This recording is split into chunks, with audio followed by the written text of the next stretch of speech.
Oh man, this ship has sailed.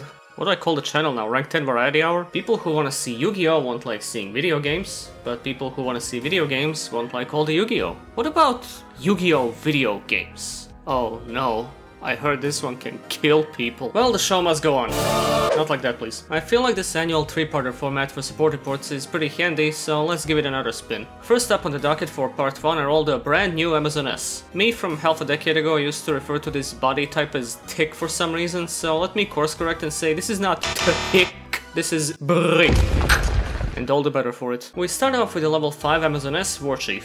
She related to Waka by any chance? Damn the outbid! This is a plain and simple starter. You'll basically be able to summon it at any point during your turn, and the surge effect is very solid for making immediate fusions, although a little less solid for the actual Amazon S back row, as their best spells are quick plays which will have to remain set for the turn. As a body on the field, her stats are kinda low, but the effect and the rest of the deck makes up for it, so it's not that big of a deal. Plus she also makes for easy link material. This is an easy recommend.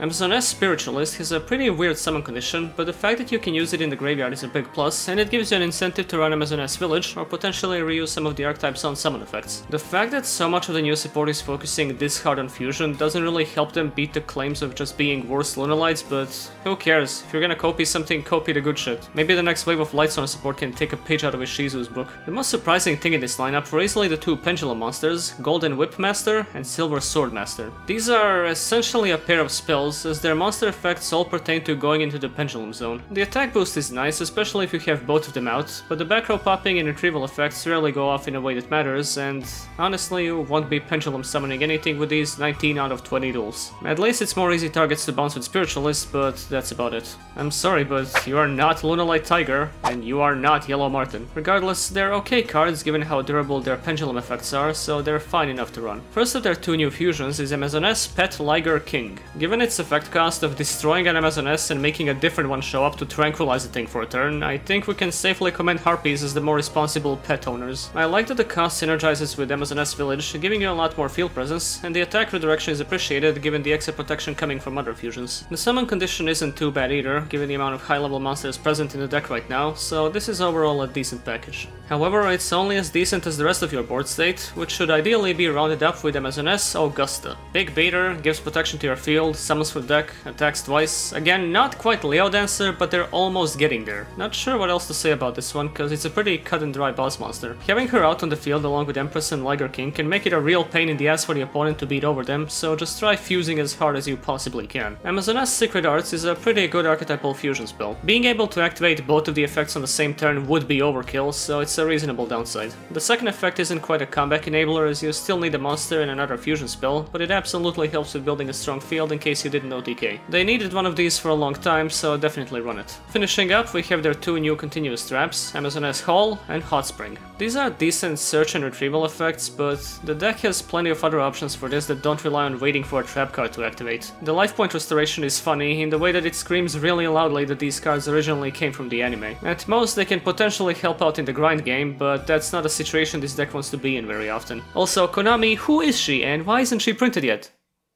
Huh? This Amazon S support wave is cool. I'm glad the archetype is not abandoned, because their aesthetics are great and I always enjoy a well-executed beatdown deck. It's fortunate that the archetype has no inherent flaws that need to be overcorrected, so new support cards can simply focus on giving them field presence and protection and making them hit harder. At this point I have to respect the adamant refusal to add any quick effects or negation to the deck, as being perfectly playable in its current state is actually pretty impressive. I'm glad archetypes like this can still exist and have a generally fun time in the modern game. In other, much scarier news, Gishkis are back. Dear God. With sprites. No. Gishki Grim is a phenomenal monster. It's a simple effect that does basically everything the deck likes to do. It's an entire material for a water ritual monster, and it summons any Gishki from the deck on normal or special summon. Like, yeah, it is gonna be Abyss 9 out of 10 times, but don't you underestimate Reliever Turbo. Keeping with a theme of the best Gishki monsters, it's also level 2, skyrocketing the deck's synergy with sprites, and it's yet another target for salvage. Running any less than 3 is objectively wrong. Ivigishki Neremanas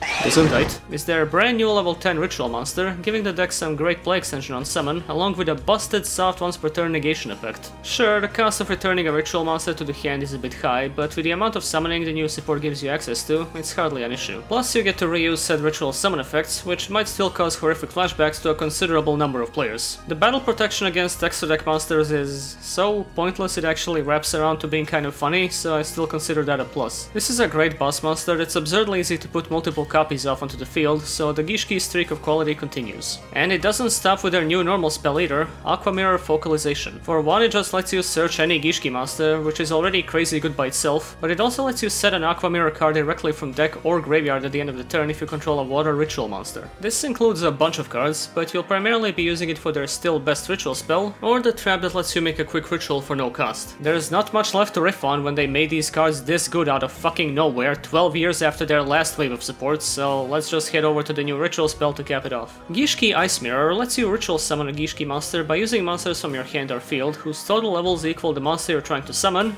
or by using any monster the opponent controls, level or not. They should have called this what it really is, super ritualization. True, you'll lose life points equal to the attack of the monster you summoned, ensuring that you won't use this more than once, maybe twice per duel, but it's still a fantastic ritual spell that doubles as non-targeting, non-destruction removal. It even comes with a cute bit of recovery that plays into the divination gimmick, so along with the life point cost, it's usually not worth running more than one. But all around, it's another great bit of support. With an archetype like Gishki, it must be so fun at Konami R&D when trying to develop support that doesn't result in the opponent starting with half a card in their hand. While the deck's present iteration ostensibly doesn't do that, and it is mostly carried by sprites, it is nice that they maintain their fun, aggressive playstyle without delving into the more infamous sides of the archetype. Zealgigas is still as playable as Guskraken, and along with the new stuff, the best parts of the deck's old variants still feel right at home. So take your time and enjoy it at full power until half of the sprites inevitably get banned. For the final card in this edition of Support Report, we have the long-awaited winner of the horribly overprolonged and mismanaged Please Never Do This Again TCG Create a Card Contest, Zektrike Kowo. Was it worth the wait?